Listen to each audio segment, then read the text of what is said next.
Today is Wednesday, August 20th, and we're very, very excited to have with us this evening Dr. Kaytlin.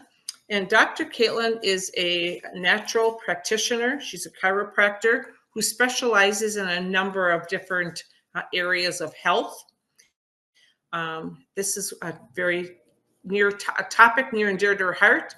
She's got 3 school-aged children, so not only is she an educator, a doctor, and she's also a mom. Our giveaway tonight is on Guard Touch, and this PowerPoint will not be available, so I wanted to share that up front. August specials, the 10% off of rosemary, and unless you're ordering the bundle, you can still get the tea tree, 5 ml tea tree. And love, love, love the limited time pilot diffuser with either vanilla chai or Harvest Spice, so please get yours soon before they run out. They always run out. Because those are great ones. And if you want to take a screenshot as to what's coming up, Dr. Laura is on next week with supporting pelvic health. And then I did a little screenshot of September's. There's going to be a group essential emotions class, which will be fantastic with Erica. Dr. Kaytlin's back with us on September 10th, understanding mold's impact on our health, and it's much larger than we think. Many of us will be at convention at the corporate area in Utah, so there'll be no class on the 17th. And then on the 24th, we got Dr. Ellis, babies, children, and essential oils. So some great classes coming up, and we're excited to have you with us in the next coming month. And I'm going to stop sharing and turn this over to Dr. Kaytlin. Awesome. Okay, do you see the slides, Sandy? Yes. Okay, perfect. All right, you guys, thanks for joining us tonight. As Sandy said, I am Dr. Kaytlin. I'm with The Wellness Way in Woodbury, Minnesota. And I'm going to be talking to you about a topic that is very near and dear to my heart, and that is children's health. And as kids are going back to school, I live in Wisconsin. A lot of kids here are going back to school next week. And then in Minnesota, we're going back to school after Labor Day, but we're all gearing up. And I want to talk about what can you start to do to set your kids up for success, not only with the school year and focus and being successful, but also with their health going forward, because it's crazy how many chronic diseases our children are dealing with, and it's really uncalled for. And there's a lot of changes that we can start to make when we know better for our kids. So I want to start with talking about one of my favorite patients. His name is Jack. He is a 6-year-old boy, and his mom brought him into our office because he was having a lot of tantrums. He was out of control. She couldn't get him to listen, couldn't get him to focus, and it was stressful to bring him out anywhere. If you have what we call strong-willed child, you know that feeling when you have to go out in public and you're like, I'd rather not have to bring them to the grocery store. And that's not how it should be, and she was concerned about that. He wasn't sleeping very well. They suspected he had some allergies. He was having nosebleeds and then eczema rashes all over his body, but it was really bad on his hands and his arms. When I had to do a blood draw on him, it was almost hard to do a blood draw and feel his veins because of how thick and scaly that skin was. He was exposed to mold before they came into the office, and they moved out of that home, but they didn't notice any of his symptoms improving when they moved out of mold. And then he tried 13 plus different supplements, medications, and they could get no relief, and they saw no differences with any of that. So with Jack, one of the first tests that we did with him was actually a food allergy test. We tested IgG food allergies. So that's more chronic inflammation causing food allergies you typically don't know you have because it's not an instant reaction. So let's say Jack was allergic to cranberries and he had a little bit of cranberry juice. Maybe his skin would act up in 3 weeks or 30 days later. Whereas on the right-hand side here, you see that list of 30 foods and mold. This type of food allergy test is actually an IgE food allergy. So this is what you think of with food allergies, like You ate eggs and your throat started to swell up, or you instantly got hives and itchy and a rash. That's what these kinds of allergies are. He had 30 of the 36 that we actually tested. So all of those foods he needed to stay away from. He was positive for all these different mold species, including Candida. Now, he had been in a moldy home and he got out of the moldy home, but his body wasn't able to heal itself yet. His liver was really bogged down and needed a lot of support by eliminating these foods that were causing massive inflammation for him and addressing that liver health and making sure he was pooping every day. And once he started to do that, his skin cleared up, his mood improved because he's not in pain all the time, and he's back to his normal self, all because we found out what was causing inflammation for him rather than just trying to push through it with allergy injections and Benadryl and pills to get him through the day. They found out what was stressing out his body and they made the changes he needed. So, what is health? Well, health, we have two different definitions here. We have the World Health Organization. They say that health is a state of optimal physical, mental, and social well-being, and not merely the absence of disease or infirmities. I like Webster's dictionary, their definition even better, where they say that health is a condition of wholeness to which all of the organs are functioning 100% of the time. That is the goal. Your respiratory system, your gut, your nervous system, your hormones, they should all be working together in order for your body to be functioning and to be healthy. So here's a few stats that we have on children's health. 1 in 5 children currently have or have had a seriously debilitating mental illness. So, how many of us know a child or a preteen or a teenager that has been diagnosed with anxiety or depression or ADHD? I'm seeing so many kids coming into the office on ADHD medications because their teacher said that they're uncontrollable. Greater than 40% of school-age children have a chronic illness. Almost half of children have a chronic illness. That isn't okay. That isn't normal. It's common. It's not normal. And I am a mom with children who have had chronic illnesses, so I understand, and I'm not guilting or shaming, but we need to do something about it. Children born in 2000 or later have an estimated 11 to 20 year decrease in lifespan due to sugar and carbohydrate consumption. You guys, almost all of these things can be related back to lifestyle, which makes us think, okay, what is actually going on? What are our kids eating on a day-to-day basis? What are they exposed to on a day-to-day basis? What is mentally stressing them out on a day-to-day basis that's leading to all this chronic illness that they're experiencing? So the Swiss watch principle is an analogy that we use to describe how we should be looking at the human body. If you've been on my talks, you've probably heard this every single time I've spoken, but it's just that important to understand. If you take a Swiss watch, it has a bunch of tiny little gears that all have to turn together in order for your watch to function. If you were to remove one of these gears or damage a gear, it's going to affect the watch and your watch won't run correctly. Now, the same thing happens with our body, but instead of gears, we have organ systems. So the biggest one in the middle is your nervous system. That's why it's so important to get adjusted, to get physical stress off that nervous system so your brain can talk to your body and vice versa. But then your digestive system, your immune system, respiratory, endocrine, they're all connected. So for example, we have some kids, experiencing tummy aches and constipation, and it can be linked to their brain and being stressed, mentally stressed out. We have others who are going into early puberty, and it can be linked to things like gut infections. Really, it can be different for every single child, but we need to understand we can't just look at the gear where the symptoms are. We need to look at the body as a whole. So what are some stressors that our kids are facing, especially as school is starting soon? New friends and classmates. It can be really scary thinking about, okay, is my teacher going to like me? Are they going to be nice? Are they going to, yell at me or embarrass me? Like these are things that I hear from kids all the time. Making new friends and fitting in and having the right clothing and having that peer pressure. Relationships, sitting for long hours. Our kids are not meant to sit for 7, 8 hours a day. It's not the way their bodies are wired, and it really isn't good for them. So that is a stressor for them. Too much screen time.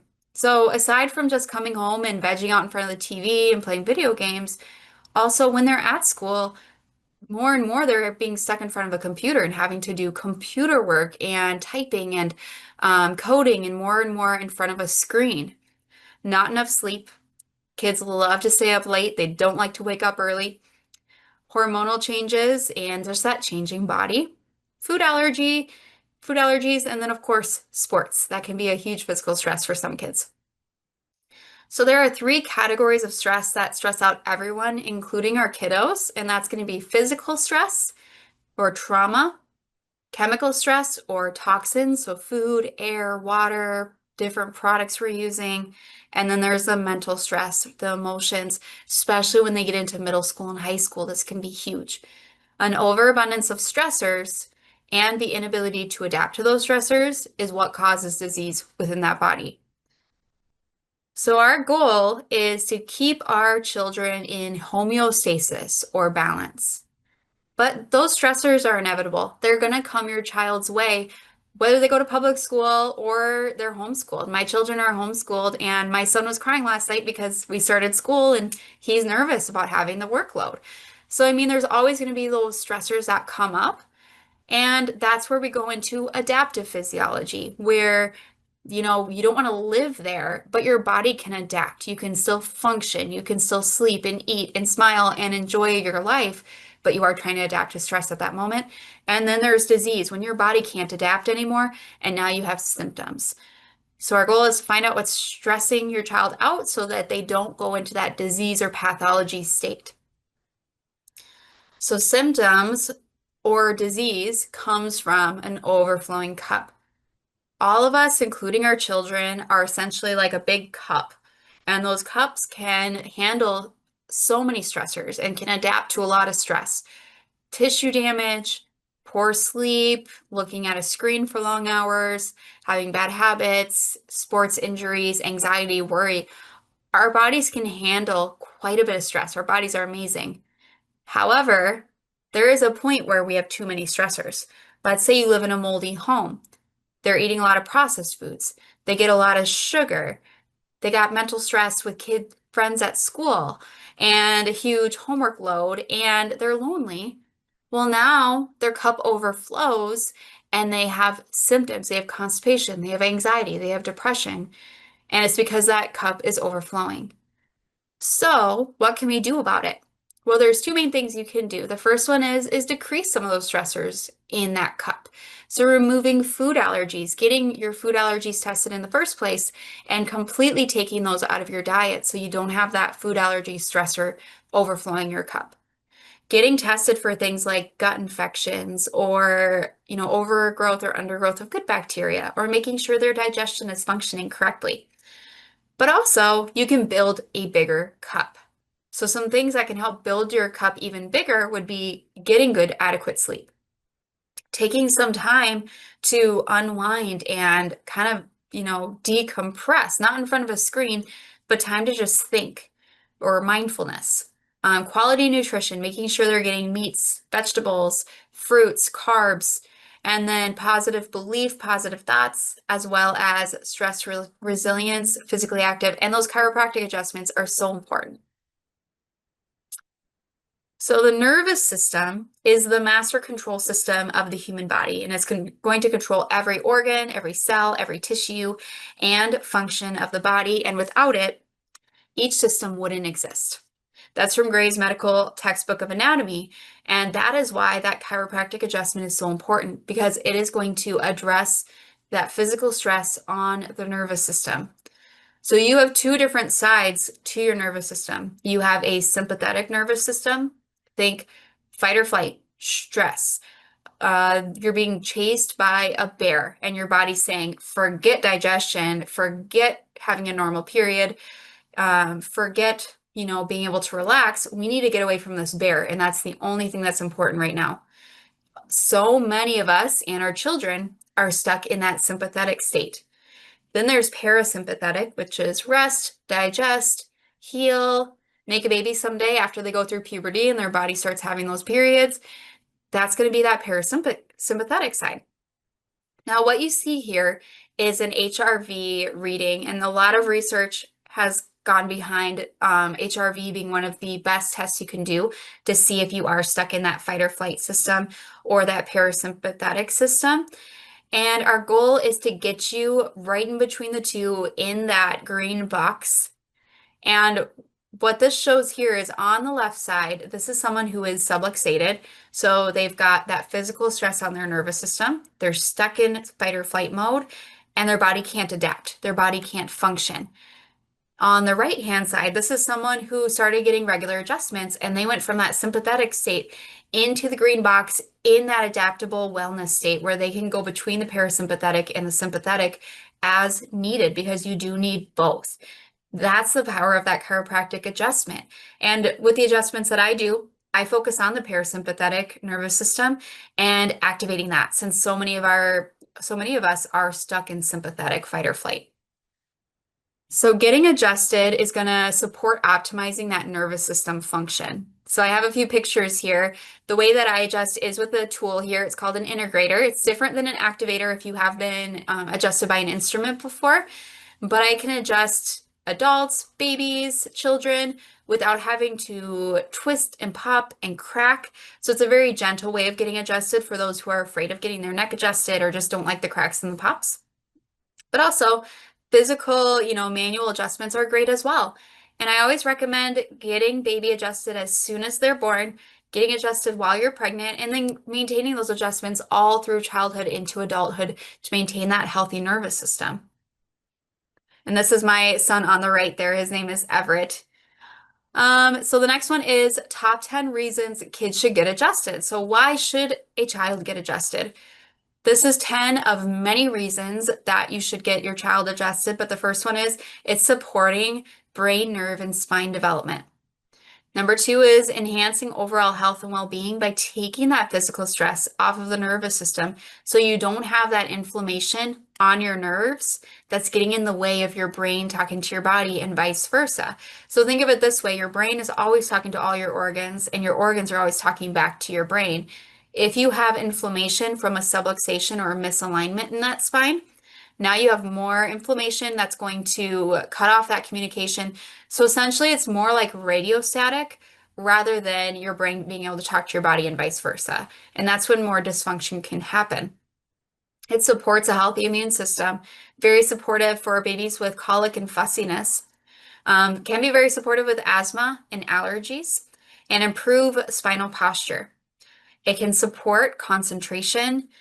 It's very supportive in children with behavioral disorders, especially things like ADHD, autism, and then supportive for bedwetting, digestive problems.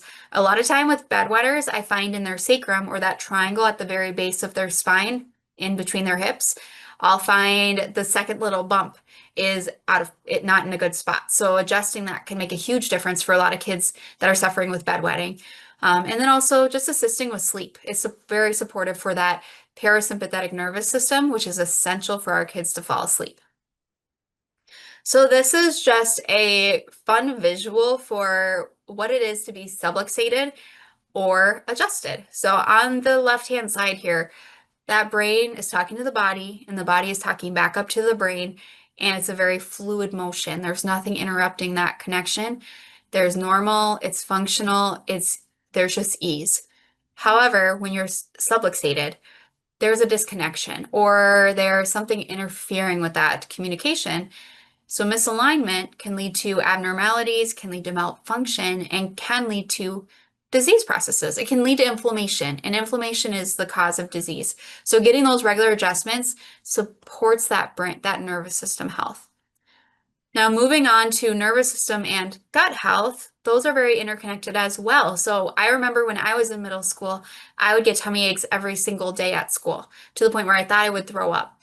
Come to find out, it was anxiety because I'd been homeschooled until 7th grade, got thrown into middle school halfway through the year, and I was dealing with a lot of anxiety that was turning into stomach pain and tummy aches every single day. The reason that happens is because there's a huge gut-brain connection. There's one nerve that goes from the brain to the gut, and then there's 10,000 plus nerve endings that are going from the gut back to the brain.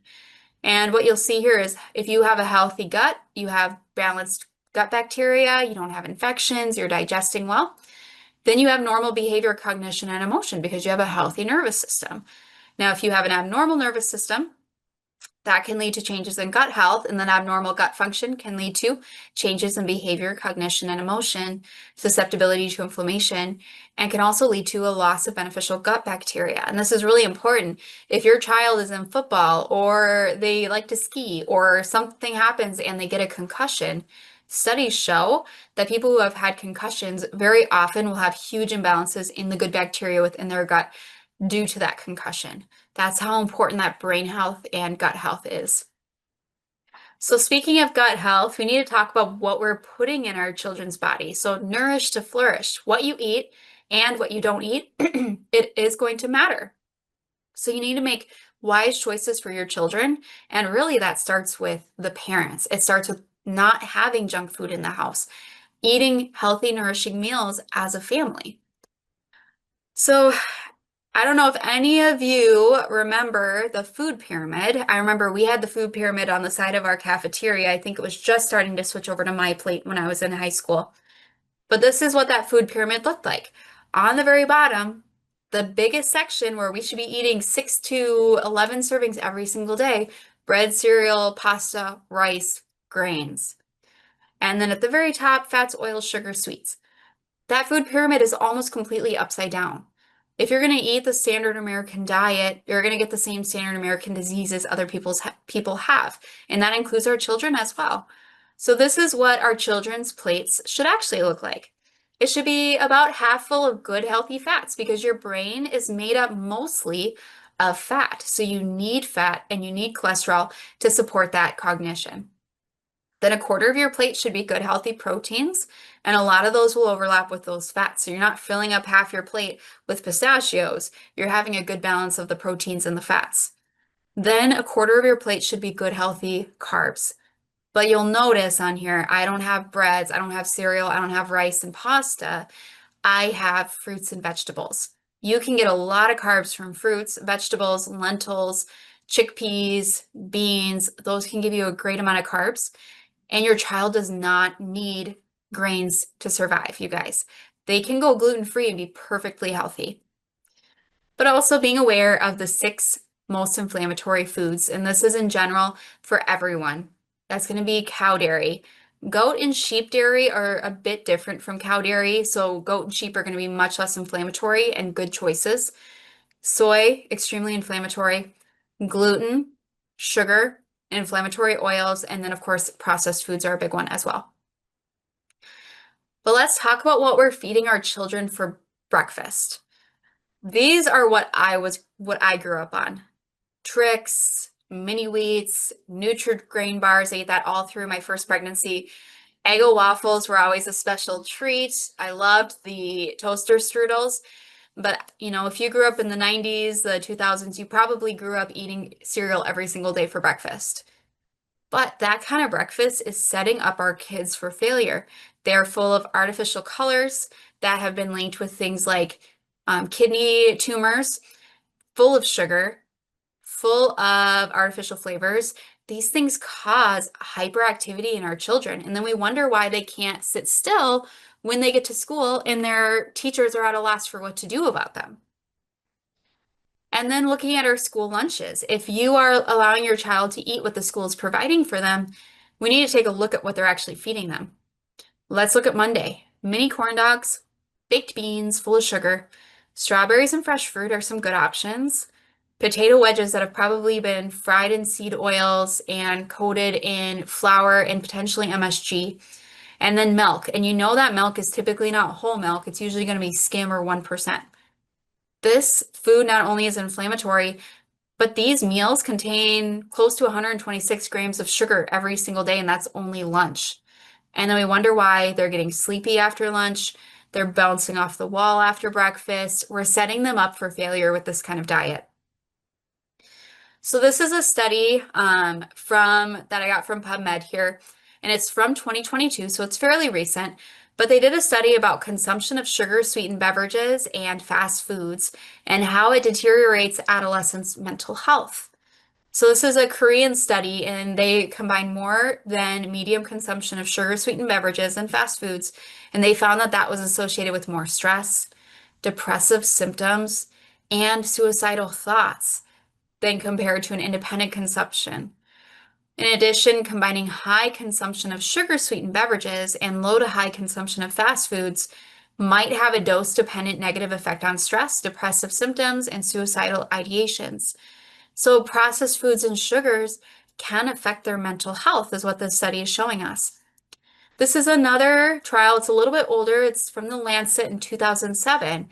And they did a study. It was double-blind, placebo-controlled, randomized, really gold standard. The only thing they could fix is make it a bigger cohort that they studied. But they looked at 153 3-year-olds and 144 8 to 9-year-olds in this study. And what they found was that artificial colors or a sodium benzoate preservative or both in their diet resulted in hyperactivity. You guys, science has shown this. It's not just us crunchy granola moms being crazy and wanting to deprive our kids of these yummy foods. It's actually been shown in science that it's going to affect their mental health. It's going to affect hyperactivity. It can lead to them getting that diagnosis of ADHD and being put on meds, all because of diet. Here's a couple other studies on how food is affecting us, but there is one about widely used artificial sweetener linked with leukemia, obesity, and liver problems. So that one is about Splenda specifically, the one that's used in a lot of diet sodas. Synthetic dyes in popular kids' foods linked to hyperactivity and learning disabilities.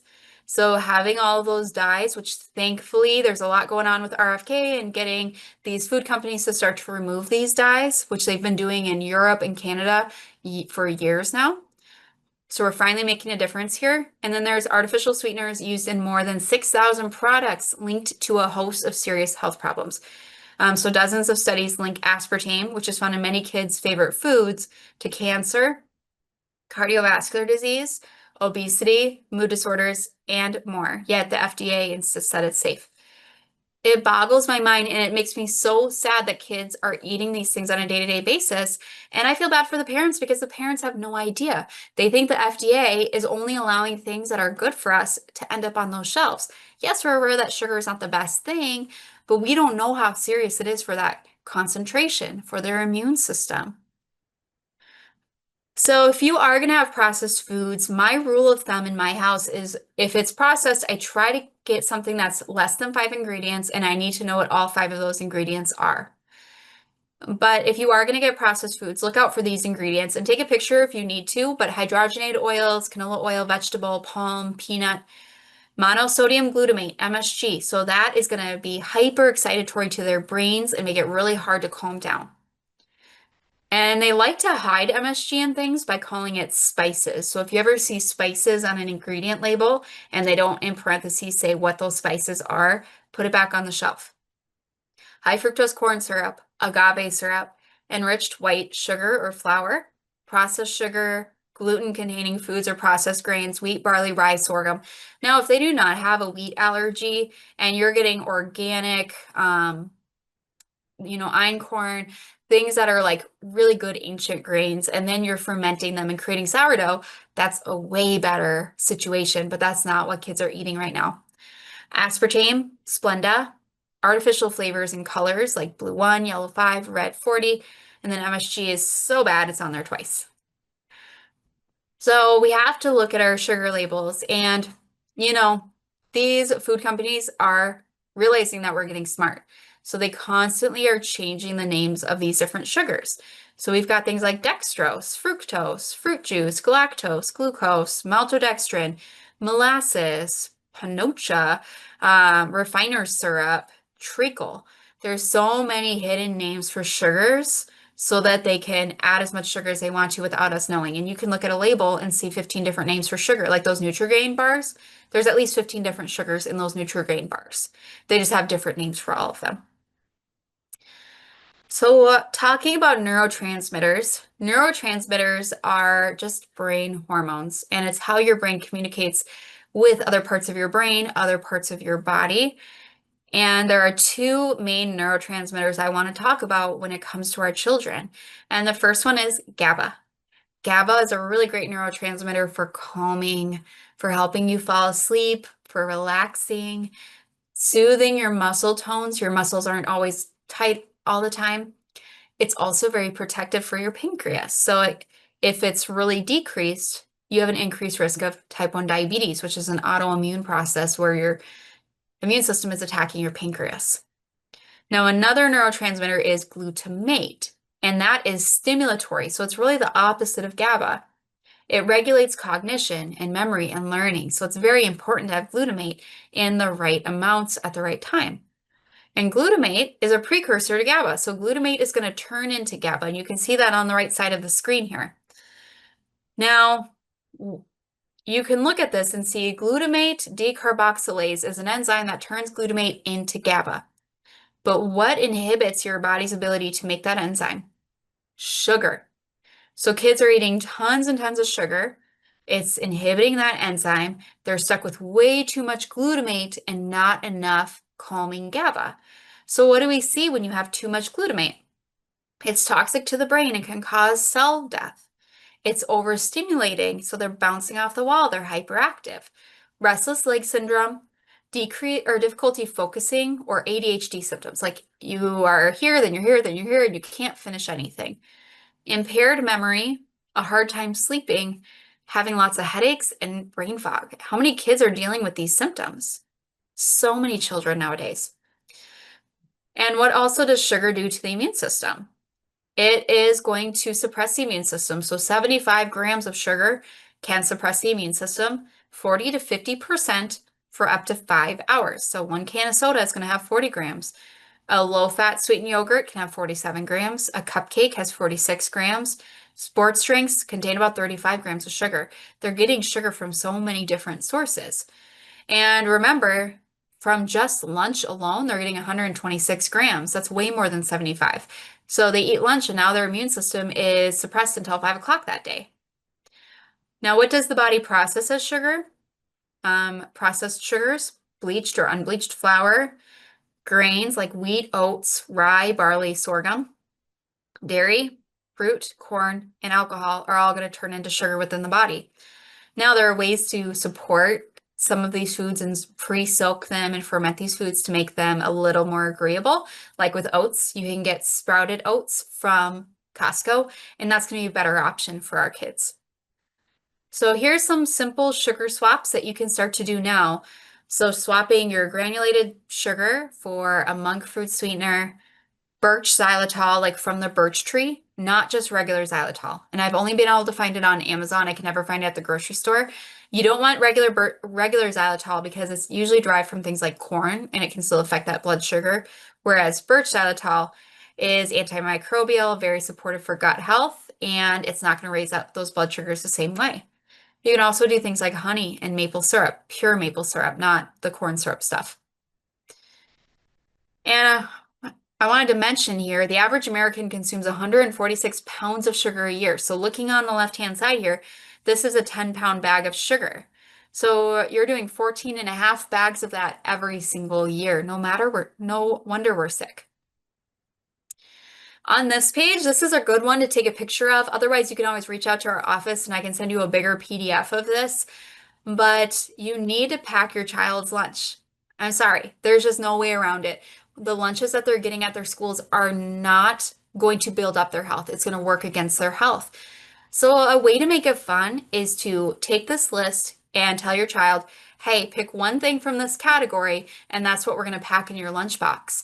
Put the control into their own hands so that they can get excited about lunch. So you're picking a main dish or a protein, like nitrate-free bacon or sliced turkey or ham or chicken strips, then doing organic fruit, do an organic vegetable, and then do some kind of healthy treat to give them some excitement for lunch. Things like organic popcorn or a homemade trail mix or chips and salsa or guac, or a little piece of organic chocolate like Lily's chocolate.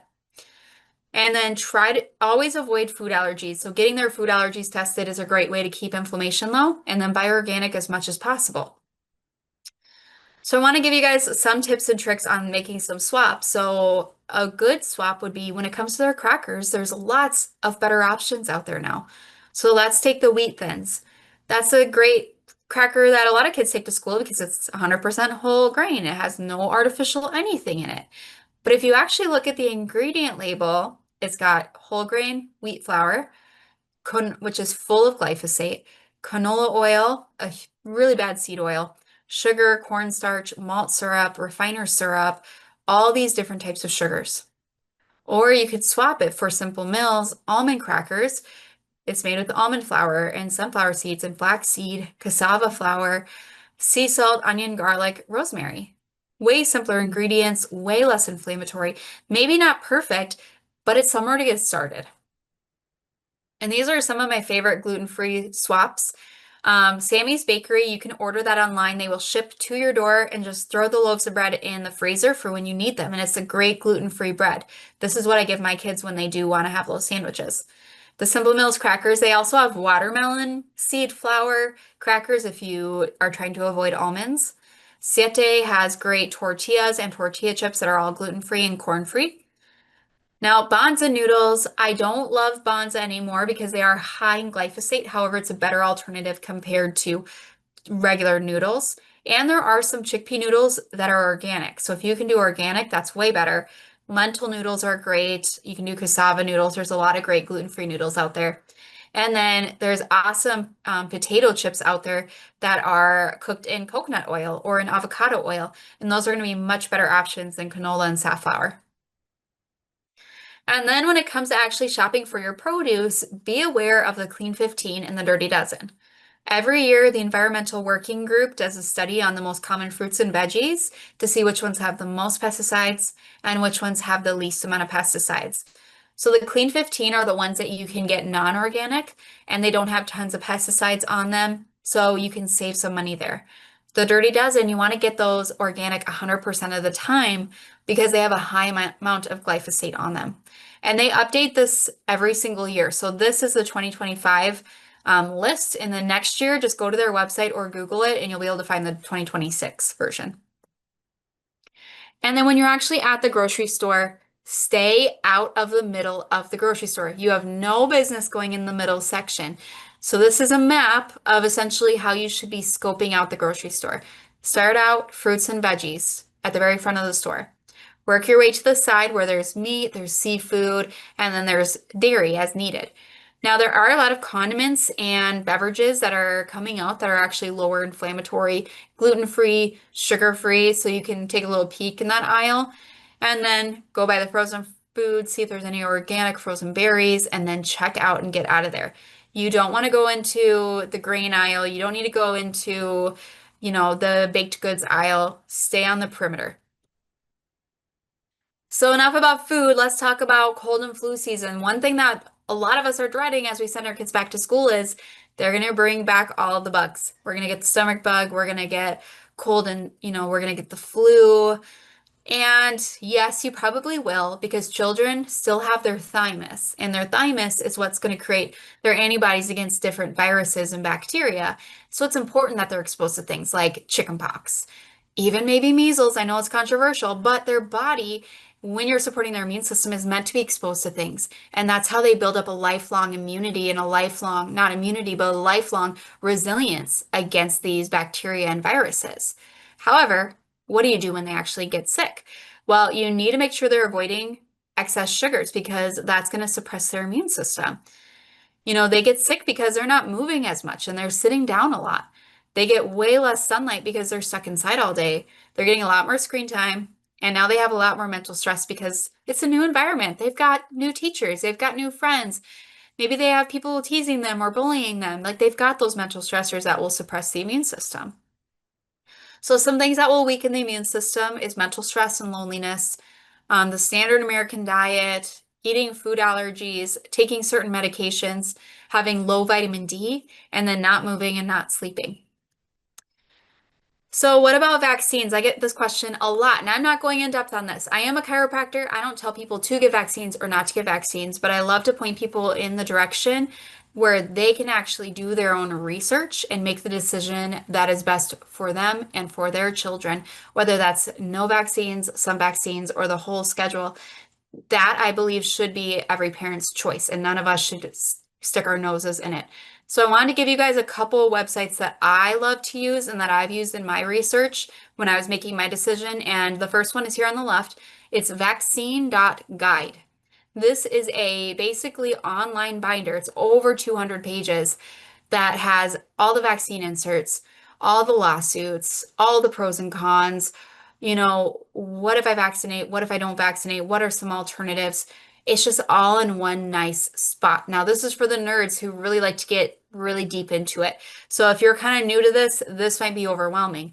The one on the right-hand side is a little more straightforward and a little more user-friendly, and that's Physicians for Informed Consent. So that is medical doctors and doctors of osteopath that are getting together to educate their patients on the pros and the cons and the alternatives to common childhood vaccines. So great resources. Encourage you guys to check it out. Make the best decision for your own family. I can't tell you what the best decision is, and neither can your medical doctor. That comes down to you. If anyone does ever want a little bit more information or to pick my brain about that, you can always set up a free 10-minute phone call with me, and I'd love to chat with you guys and give you a little more guidance on your particular situation. But also a big thing that we're hearing all the time is no shots, no school. Not necessarily. Now, I can't speak for all of the US, but I am familiar with the majority of states. And I can tell you in just about every single state, there is a way to not have to get vaccines for your child and still send them to school. California, you can't send them to public school, but you can homeschool them. Minnesota, all you have to do is sign a piece of paper, have a notary sign it. Your child doesn't need a single vaccine to attend school. And that's a lie that public schools will send out a letter and they'll really make it seem like your child's not going to get accepted if they don't get their MMR, if they don't get their flu shot, if they don't get whatever the vaccines are. And that is a lie when it comes to Minnesota. It's also a lie when it comes to Wisconsin. So I did want to link to, if you are in the Minnesota area, mnrights.org, you can actually download an exemption letter that doesn't put the blame on you. So if you were just to use the exemption letter that public school will give you in Minnesota, it says, if my child gets sick, I am accepting that and I am okay with that. Well, guess what happens if you ever end up going to court? They're going to say that you purposely endangered your child. So you need to be very careful with these documents that you sign. So this website does have a really great letter that does not say those things that could eventually bite you in the butt in the future. Wisconsin United for Freedom, or WOOF, is a great resource for if you're in Wisconsin. And then if you want to look up, you're in a different state, you want to look up your options, you can go to nvic.org and look up your state's vaccine laws and make the decision that's right for you. Now, what about loneliness and mental stress in the immune system? This study shows loneliness predicts pain, depression, and fatigue, understanding the role of the immune dysregulation. So what this study found is that people who are, really lonely, they find that latent herpes viruses will reactivate, cytomegalovirus will reactivate, dormant Epstein-Barr virus reactivates because your immune system is down and now those viruses come back out and reactivate from loneliness. That's how extreme loneliness can affect the immune system. So how can we help? Foster good relationships at home and encourage them to share their feelings. Encourage a strong and supportive friendships. And sometimes maybe it's teaching your child to say no thank you to a kid that is not serving them, to a kid who is making them feel worse and making them feel bad about themselves. Creating opportunities to socialize. So a big thing that I do for my boys, since we do homeschool, is number one, they go to church Sunday and Wednesdays and are around kids that are their age. And they go to jujitsu 4 times a week because jujitsu, not only are they going to make friends, but research has shown that if boys are going to jujitsu 3 times a week, their concentration improves and risk of ADHD goes way down, and they're able to sit and work on school, and they're less hyperactive in the classroom. So that's amazing for little boys in particular. And then look out for after school activities that they can get involved in. So this is a patient of the Wellness Way here that came in. He was 6 years old with ADHD, had eczema, and was also constipated. And their belly they had a belly ache all the time, and mom couldn't figure out why. And what we found out was this child had 20 IgG allergies, so chronic inflammation causing food allergies. Most people don't realize that they have, but it was causing inflammation for this little boy. Then we have IgE allergies, and this boy had 6 IgE allergies causing that instant anaphylactic kind of reaction. But for this child, it was coming out as lack of concentration, eczema, and gut issues. And when he started to clear these from his diet, he's able to concentrate. His skin cleared up, and now his gut is functioning. He's not getting those tummy aches anymore. Now, this is a 5-year-old. He is one of my favorite patients as well. He's just energetic, has so much fun. He is talkative, and he came in because he was told he would need to get his tonsils removed because they were very swollen. He was on antibiotic after antibiotic, and his mom was at a loss. She's like, he doesn't want to get his tonsils removed. I don't want him to get his tonsils removed. What do we do? So we tested his food allergies, and he did have 16 food allergies, and those were the chronic inflammation ones. He didn't have any anaphylactic ones. But he also had a significant yeast infection within his gut and high amounts of inflammation. That's what that fecal secretory IgA is. He was at 2,358, and he should be less than 680. So his immune system was really active in his gut, and he had that infection that would travel up to his tonsils and cause swelling all the time. So it was a chronic infection. It wasn't that his tonsils were defective. And once he got rid of his yeast infection and his inflammation came down in his gut and he was avoiding his food allergies, his tonsil swelling came down, and he, to this day, has his tonsils, and he's 7 years old now. All because we found out what was causing his tonsils to become inflamed, and that was a gut infection. And he got his food allergies retested, and he went from 16 food allergies to 6. All right, let's talk a little bit about sleep. So sleep quality is important as well. And one of the biggest enemies we have for sleep is blue light from our screens. So from the computer screen in front of you, your phone screen, children are on these tablets and iPads, and Switch 2 just came out, so they're playing that. That is going to affect their cortisol rhythm, which can impact their ability to fall asleep and stay asleep, and that will also affect their immune system. So set a time limit. What I do is I got egg timers for my kids, and they have to earn their screen time. They have a Switch too, they have a Switch, and they earn their hours by doing their schoolwork and by doing chores and by reading 5 chapters in a book. They have to do a lot to earn their time, and they do it happily. And they know that they get that hour, and after that hour, they can earn more or they can be done. But they're not sitting in front of a screen like a zombie. So set a time limit, get them an egg timer so that they know when their time is up. Blue light glasses, if they need to work on a computer, especially if they're working later into the evening, like they're older and they have a lot of homework. And then getting outside. Getting that sunlight is going to help with melatonin production, and grounding is also going to support a good cortisol rhythm. So take a picture of this, you guys. This is our Wellness Way back to school immune support. Getting regular chiropractic adjustments by a pediatric chiropractor near you. Prioritizing sleep. They should be getting, close to 9, 10 hours of sleep, especially when they're growing. Get lots of vitamin D or supplement with it if you're living in the Midwest and we're losing that sunlight. Reducing emotional stress. No sugar or greens.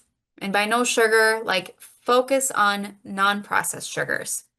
Avoid the flu vaccine. Now, I'm not officially saying that. I don't advise you to get it or not to get it. However, that can really inhibit that immune response as well. Staying active, and then getting their food allergies tested. Every single child that comes into my office, I'm recommending a food allergy test for them because that's the most controllable stressor you can take out of their cup. So if you are fighting something and you're exposed to a cold and virus, you need to protect your skin because your skin is what's going to protect you from those viruses getting into your body and becoming an infection.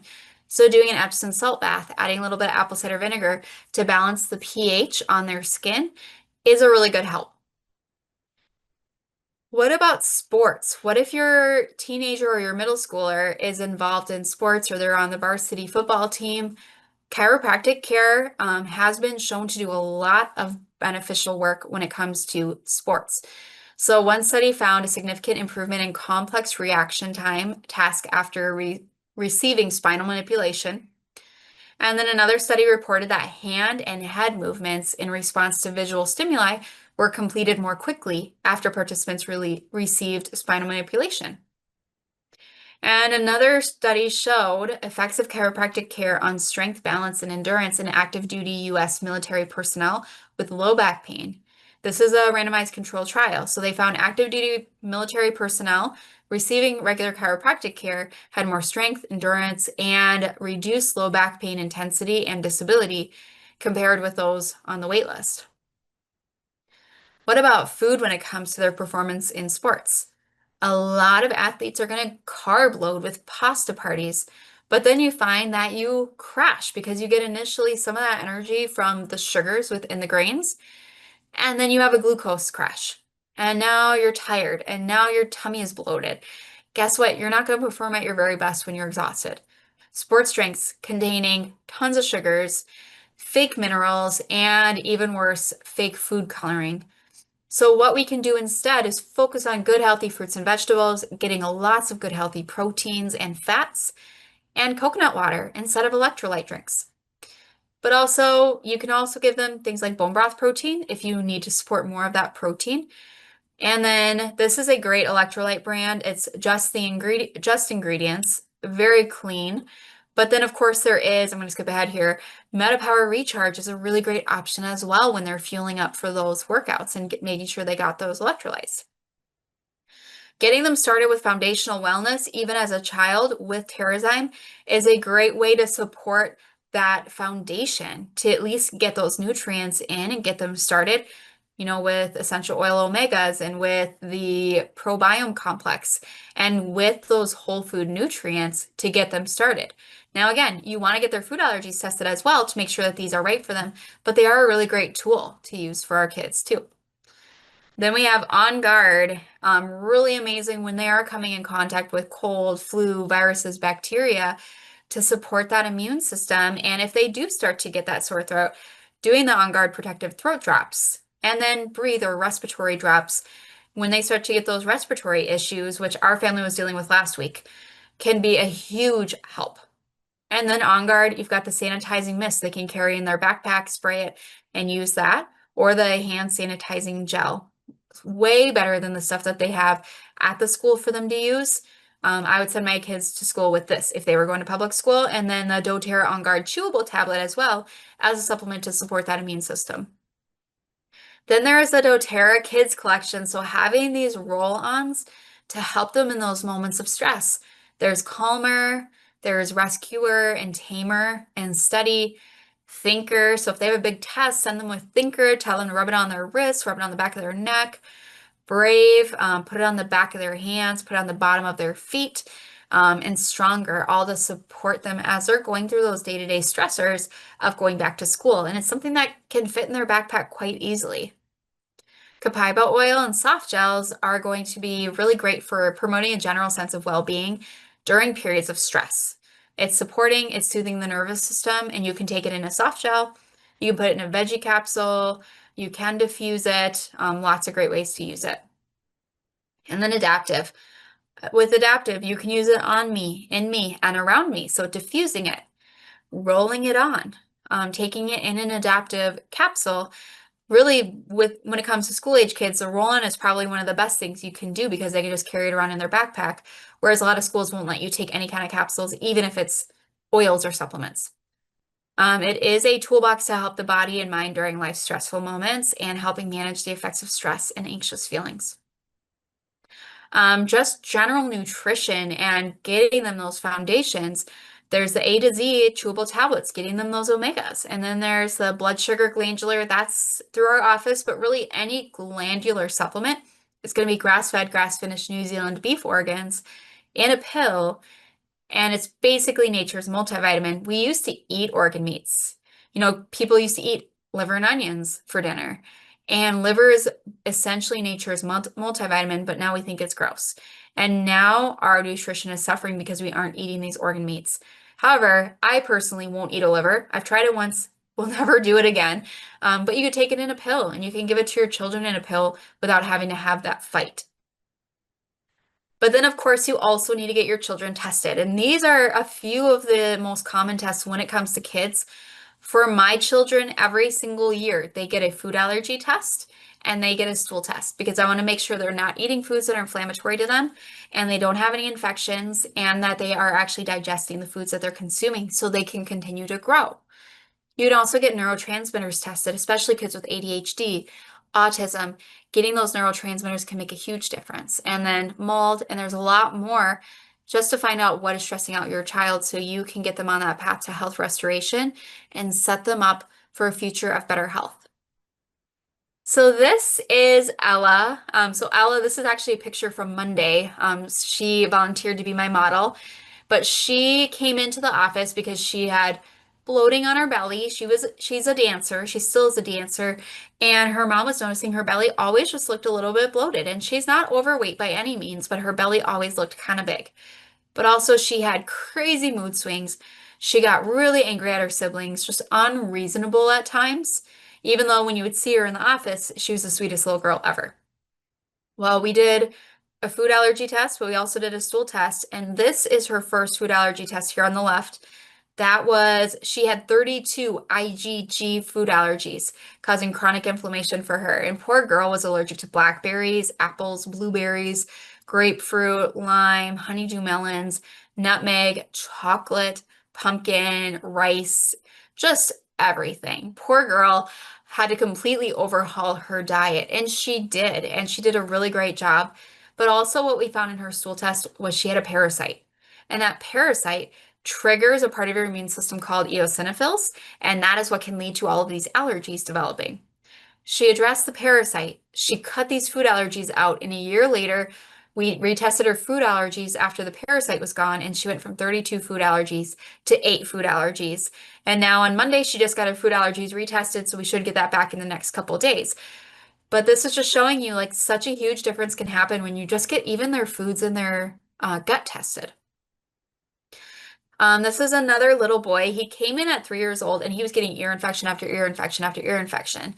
And he had sinus congestion. And his mom was worried about hearing loss because he couldn't hear when they were talking to them because his ears were so congested. He had to be on antibiotic after antibiotic. He had been on, I want to say, 5 to 6 antibiotics in the 6 months before he came to see me. And they were telling him he would need tubes in his ears. But mom brought him in to see me and we did a stool test. And what we found was he had 6 different bacteria infections, extremely high inflammation within his gut. It was at 5,359. His good bacteria were extremely weak, and he had 12 food allergies. He started to cut these things out, address those gut infections, went from 6 infections to 3, so still a little bit of work to do, but they were lower grade infections. His good bacteria got stronger. His inflammation went down from over 5,000 to 1,700. And he also went from 12 food allergies down to 6 because he found out what was stressing out his body. So when it comes to kids, we have to think of their body as a Swiss watch, and they're dealing with things like anxiety and depression and constipation and belly aches and eczema. And really it comes down to what is stressing out their body, removing those stressors so their body can adapt and can be back in that homeostasis or that balance. It made a huge difference for my kids even before I started working here. They started as patients, and my child with autism is now making eye contact and speaking and making friends because we found out about his gut infections and his food allergies. And now he's strict on his food allergies because he feels better. And my son with asthma and allergies no longer struggles with those anymore, all because we found out what was stressing out their immune system and their nervous system and started to remove those stressors and their body can function. So thank you guys for hanging out with me today. I know this is a busy time of year being at the end of August, but I appreciate each and every one of you listening to me today. So I wanted to give you guys a deal on our new patient appointment, whether you want to use it for yourself or for your child or tell a friend or a family member that can benefit from this information. We all know a child struggling with anxiety or depression or eczema or allergies or tummy aches. You guys, send them my way. We can get so much information from this testing and we can make a difference, you guys, when we find out what's stressing out their body. So an initial consultation with me would include reviewing any past test results from any other doctor, reviewing your health history, doing an exam, Full spine x-rays. I mean, if they're little and wiggly, sometimes we can't do that, but we always aim to get full spine x-rays. If you can't be in person, we won't be able to do an x-ray, but we can still do everything virtually. Testing recommendations. At that appointment, we go over what's the best testing for them and what are the prices of those labs, and you can make a decision at that point going forward. So there's no obligation to purchase testing, but we will make the best recommendations for you. And then chiropractic recommendations as well if you're in the area. So that is a $435 value, and I want to extend a discount for you guys to $99 instead of $495.